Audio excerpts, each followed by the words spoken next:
Assalamualaikum warahmatullahi wabarakatuh. Sampai bertemu kembali di channel saya, Saiful Anam and Partner. Hari ini saya akan membahas tentang somasi terakhir yang dilayangkan oleh pihak Muldoko melalui kuasa hukumnya Otto Hasibuan kepada pihak ICW. Seperti yang diberitakan oleh Tempo pada tanggal 20 Agustus tahun 2021 yang memberitakan bahwa Muldoko layangkan somasi terakhir ke pihak ICW. Kepala Kantor Staf Kepresidenan Muldoko melayangkan somasi ketiga ke Indonesia Corruption Watch. Kuasa hukum Muldoko Otto Hasibuan mengatakan ini merupakan somasi terakhir sebelum kliennya melapor ke polisi. Bila tidak, pihak Muldoko akan melaporkan hal ini ke pihak kepolisian.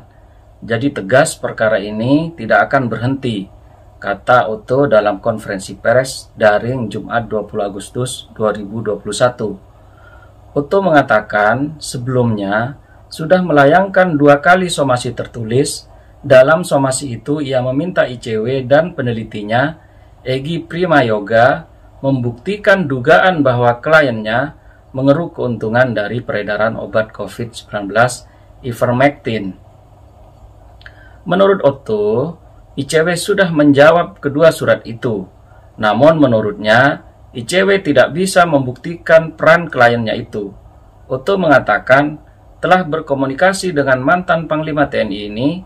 Kliennya, kata dia, memutuskan akan melayangkan somasi terakhir. Muldoko memberikan waktu 5 hari kepada ICW untuk membuktikan pernyataannya soal Muldoko. Otto mengatakan kliennya meminta ICW meminta maaf dan meralatnya pernyataannya tersebut. Bila tidak, maka kliennya akan menempuh jalur hukum dengan melapor ke polisi atas pencemaran nama baik dan fitnah. Kalau ada pejabat dituduh, lazimnya langsung lapor polisi.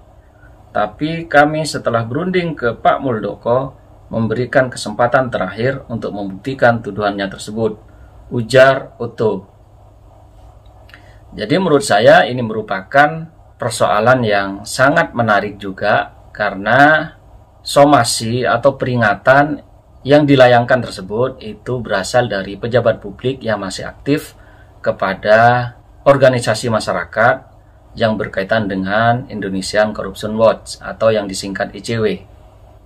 Tentu apabila kemudian apa yang diinginkan oleh pihak Muldoko itu kemudian tidak disanggupi atau kemudian tidak diikuti oleh pihak ICW, maka tentu bisa jadi kemudian pihak Muldoko itu kemudian mengadukan kepada pihak kepolisian Republik Indonesia.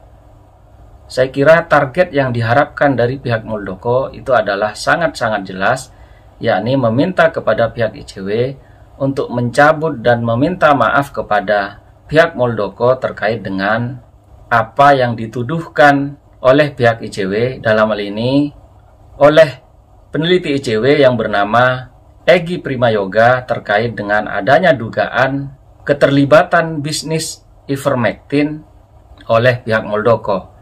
Tentu hal itu saya kira pihak ICW dalam hal melakukan kritik kepada publik itu harus berdasarkan kepada data-data yang valid atau bukti-bukti yang valid sehingga kemudian ia tidak dianggap oleh pejabat publik yang bersangkutan itu melakukan kebohongan publik atau bahkan melakukan pencemaran nama baik kepada pejabat publik yang bersangkutan. Selain itu menurut saya terhadap pejabat publik itu saya kira harus siap kemudian untuk dilakukan kritik oleh siapapun. Tidak terkecuali oleh Indonesian Corruption Watch, juga oleh lembaga-lembaga lainnya. Karena ketika yang bersangkutan memilih jabatan-jabatan publik, maka tentu kritikan-kritikan yang dilakukan oleh lembaga-lembaga masyarakat ataupun dari perseorangan itu kemudian menjadi bagian yang tidak terpisahkan dari jabatan-jabatan yang diembannya. Untuk itu saya kira kritikan yang dilayangkan kepada Muldoko itu merupakan bagian dari konsekuensi terhadap dirinya yang kemudian menjabat sebagai Kepala Kantor Staf Kepresidenan. Untuk itu menurut saya apa yang dilakukan oleh ICW meskipun yang bersangkutan harus membuktikan terkait dengan apa yang diungkapnya, juga bagi pihak Muldoko untuk kemudian lebih mengedepankan langkah-langkah yang bersifat persuasif, tidak kemudian mengambil langkah-langkah dalam hal ini adalah langkah hukum kepada pihak kepolisian, sehingga kemudian bagi saya langkah-langkah itu justru merupakan langkah yang tidak memberikan manfaat atau bahkan dapat mengurangi opini publik terhadap apa yang dilakukan oleh pihak Muldoko tersebut. Tentu kepada pihak ICW saya kira dalam hal melakukan kritik kepada pejabat-pejabat publik itu semestinya dilakukan melalui data-data yang valid, atau bahkan pengungkapannya pun itu menggunakan kata-kata dugaan, sehingga kemudian apa yang dilakukannya tidak kemudian berpotensi untuk dilakukan upaya hukum baik secara perdata maupun secara pidana.